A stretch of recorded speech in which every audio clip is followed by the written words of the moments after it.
Nate's Wild Ride. And welcome to Nate's Wild Ride Cast, where we talk all things Colorado with a little bit of an edge. If you're new here, the goal is to entertain, inform, maybe even get you a little bit enlightened. So buckle up, keep your arms and legs inside at all times, and enjoy the ride.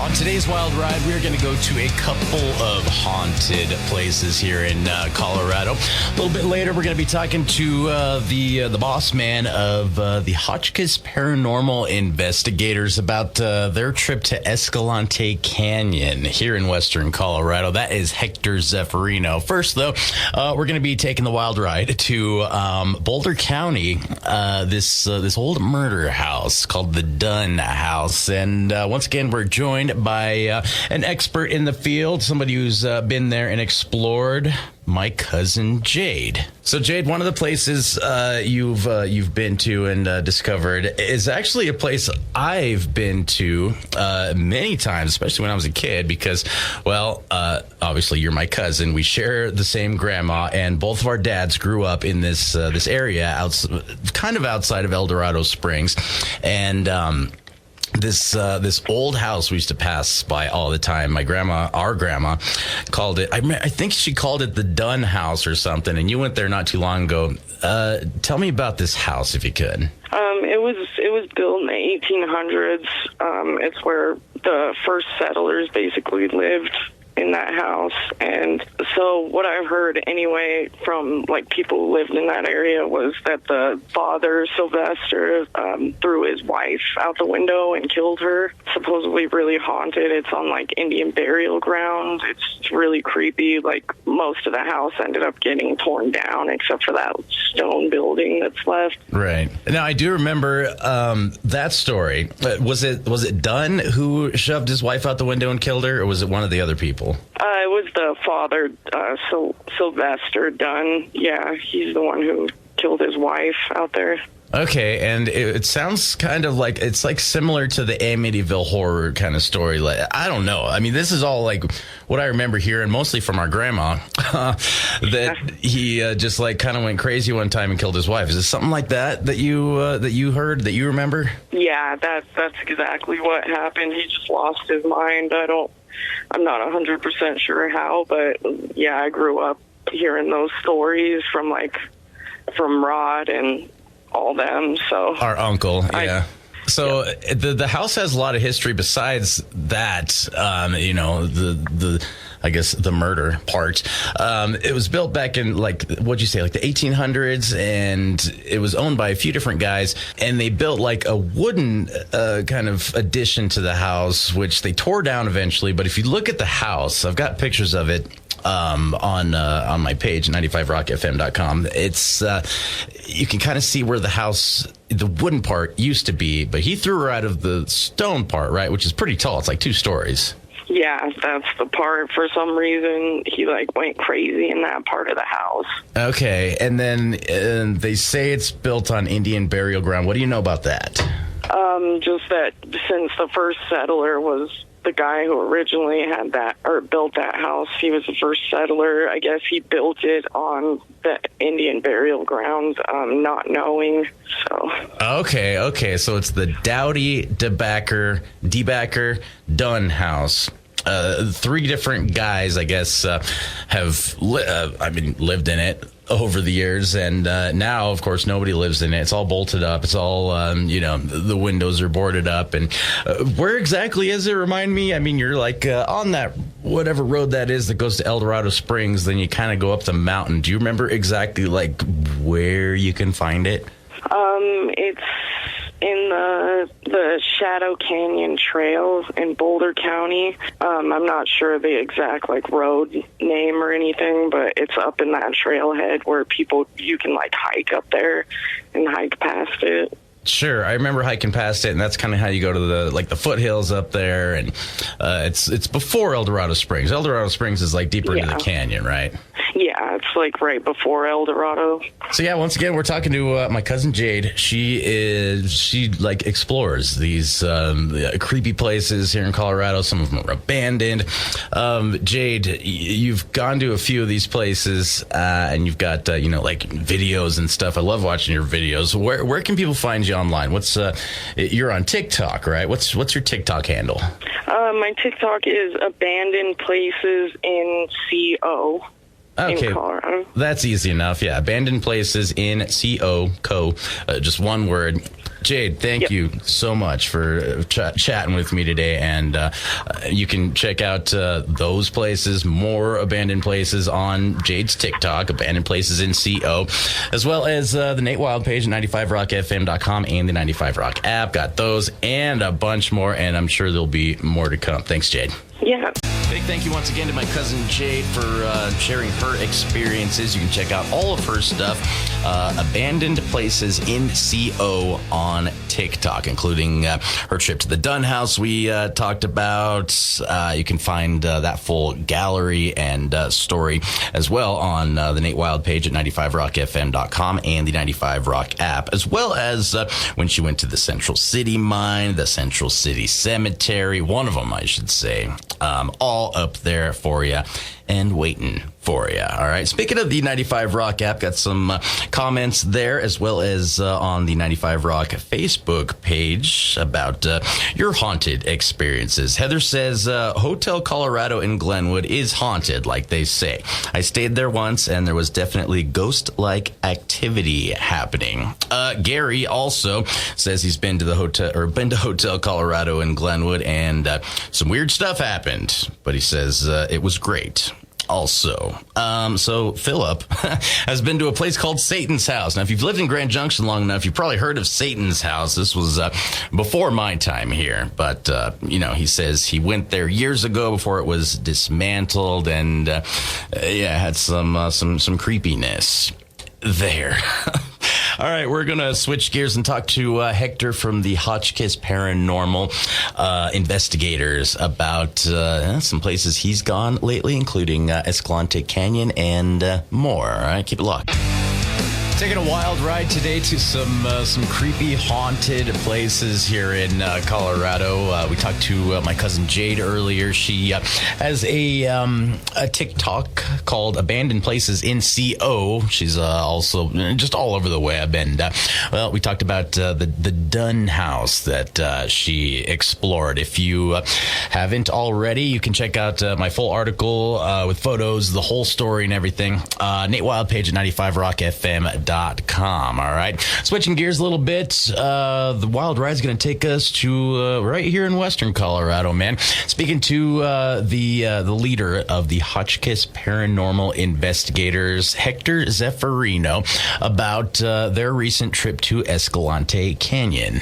Hector, thanks for joining me today, man. How you doing? Oh, I'm doing great. Thank you for having me. Absolutely, man. So one of the latest places you guys went to was Escalante Canyon. Can you tell me a little bit about this place? Like, first of all, where's it at exactly?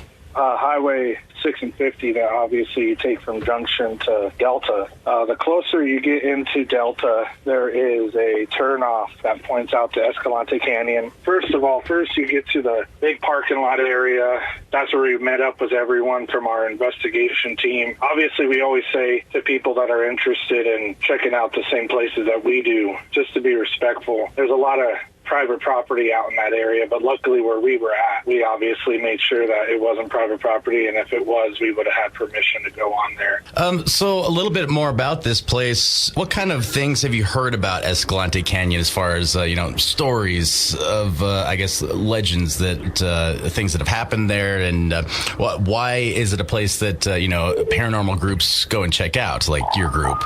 Well, the stories that we read up, and again, like I said, this is all hearsay. The information that we were able to find was that the location that we went to, the first spot, was a spot that was a hot spot for trains to crash there. And we just thought it was so weird how is it just this one spot?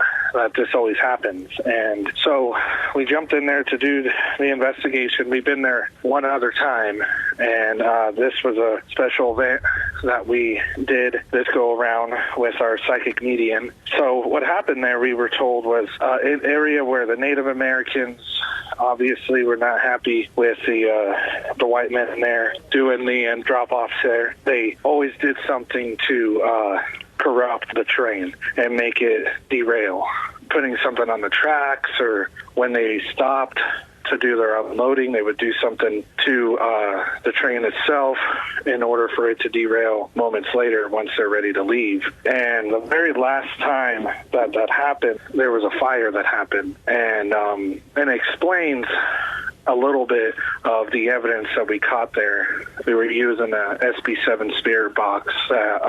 If people don't know what that is, it's a ghost hunting device that we use that sweeps FM, AM frequencies backwards in a very fast pace.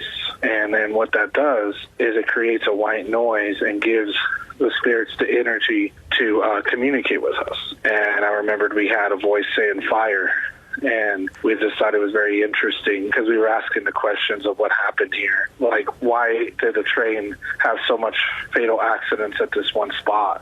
And we got a voice coming out of there.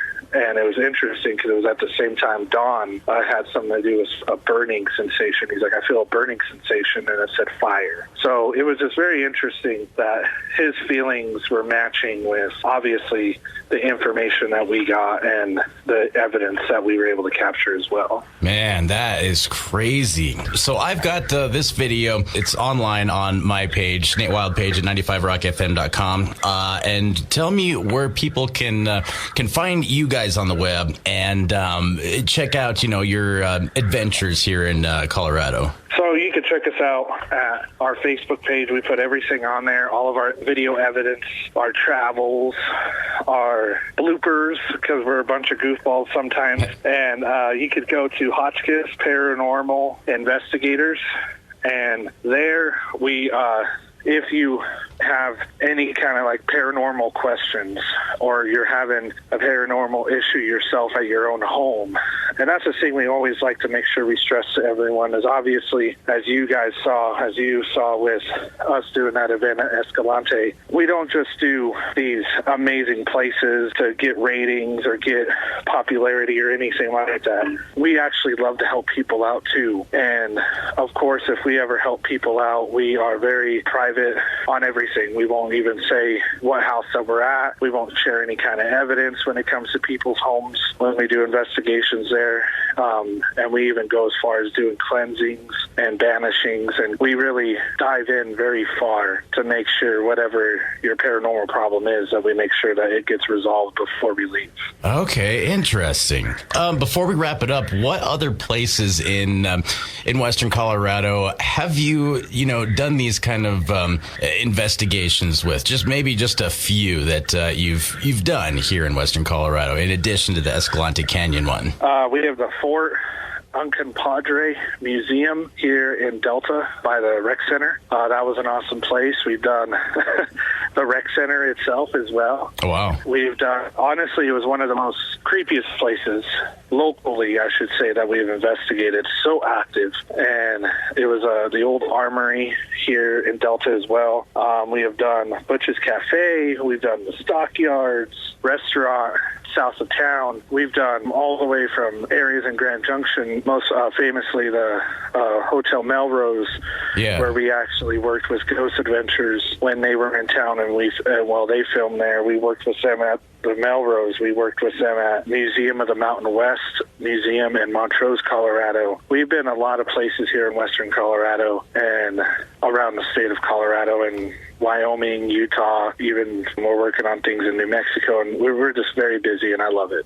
Right on, man. Well, that's a trip, and I can't wait to check out more. Once again, it's Hector Zeffirino, the head honcho, if I'm not mistaken, at Hotchkiss Paranormal Investigators. Thanks for talking to me today, man. And of course, you can check out their latest, adventure on the Nate Wild page at 95rockfm.com, and be sure to check out all of Hector's stuff. Just look for Hotchkiss Paranormal Investigators on Facebook. Thanks again, man. Appreciate appreciate it so much. Well, thank you so much. That invitation's still out there, man. I would love to have you join us. I probably will. I appreciate that too, man. Big thank you to Hector from the Hotchkiss Paranormal Investigators for talking to us today, as well as my cousin Jade. You can find her on TikTok at Abandoned Places in CO. And, well, speaking of Hector and the Hotchkiss Paranormal Investigators, they are going to be doing their next little investigation at the old El Dorado mine town. Okay, so this is it's kind of between Uray and Silverton. It's a ghost town, but it is open to the public, and there's this kind of popular spot that people check out off of 550, Highway 550 anyway. So the reason they're going to this place, check this out, is because Hector's mom went there one time and looked up in this window and saw this lady dressed like an old-fashioned kind of, get up, looked like she was, in the Little House on the Prairie or something, I guess. But, the lady looked down from the window at his mom and smiled and waved to her and didn't really think too much of it because I guess there was a car parked there in addition to their car. So they thought, oh, that must be, this lady's car or whatever. Well, they came back from wherever, they were kind of exploring or whatever and realized that the car parked there was on blocks. Like one of the tires or the wheels was removed from this car. So it wasn't going anywhere. So definitely some paranormal activity going on there. So anyway, that's where they're going to be next, over by between Uray and Silverton at the old El Dorado mine. All right. So you can find all of their stuff. Just search for Hotchkiss Paranormal Investigators on Facebook. And of course, you can check out every place we talked about today. And more. All kinds of abandoned, creepy, haunted places here in Colorado, all over my page, the Nate Wild page at 95rockfm.com and the 95 Rock app. This is 95 Rock.